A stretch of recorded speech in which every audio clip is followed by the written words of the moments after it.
Welcome to the weekly video blog. I'm in the kitchen of the retreat in our centre here in the Alpujarra, Andalusia, southern Spain. We're in the Alpujarran Mountains. It's a beautiful day. It's just begun to rain, which is very positive for us at the end of the summer. I don't know if we can see, but out the window there is the mountains, some trees, and a little light rain just at the moment. This is the retreat kitchen and accommodation where people come to stay and have individual sessions with me over different periods of time. And it's been a wonderful experience to come and live here. We've been here now 13 years. The centre's been here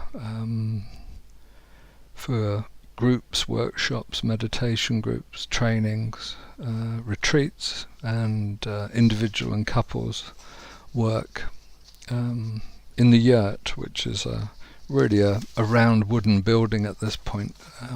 All the canvas has gone, blown away in the tremendous winds that we have in the winter.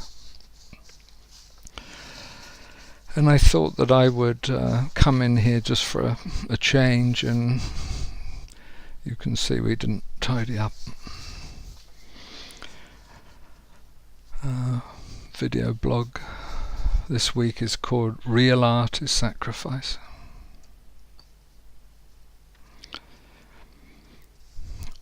Often you hear how an artist feels that they would rather die than relinquish their art.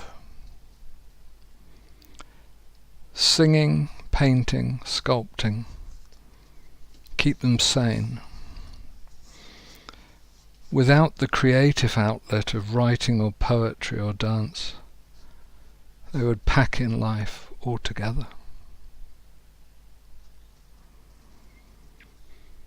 When it comes from a mediocre talent, we are wont to smile at the innocuousness of the watercolour artist or minor sentimental poet who, rather than resort to pharmaceuticals or excessive alcohol, has found a creatively harmless method of channeling their creativity and retaining their sanity. When it comes from a major talent, our favourite artist, singer-songwriter, or classical musician, well, that's another matter, of course. All things arise out of the matrix of consciousness. All things resist their inevitable demise. Having children, leaving memorials in our name, or works of art to remind existence that once we were here, in reality, are all symptoms of ego aggrandizement. This is really obvious, isn't it? The need to retain our sanity in creative expression and the sublimated catharsis of life is merely the resistance to non-existence. And as such,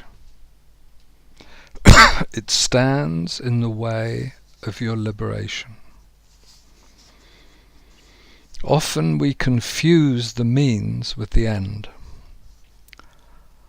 Art in and of itself is merely a means. Art in and of itself bridges the worlds of inner and outer realities and, at its best and most sacred, builds bridges between the material and the invisible, the mundane and the miraculous, the human and the divine. As such, art, is nobody's possession. Art is not mine or yours. It is, as divinity also is, impersonal, void of personality, of individual form. It is both no one's and everyone's. It should simply be left impersonally, as you might leave a path without expecting that no one else may follow you there.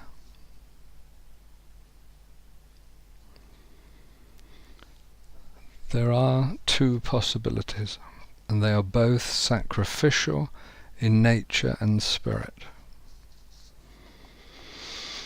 Relinquish your art form for the divine. Offer it up and allow it to infill your life in breath and movement and speech and sacred life, sacred living. If you retain it, offer it to the divine source. Allow yourself to receive the guidance, to consecrate and purify the act of impersonal creation and integrate it into your life effortlessly, without personal interest.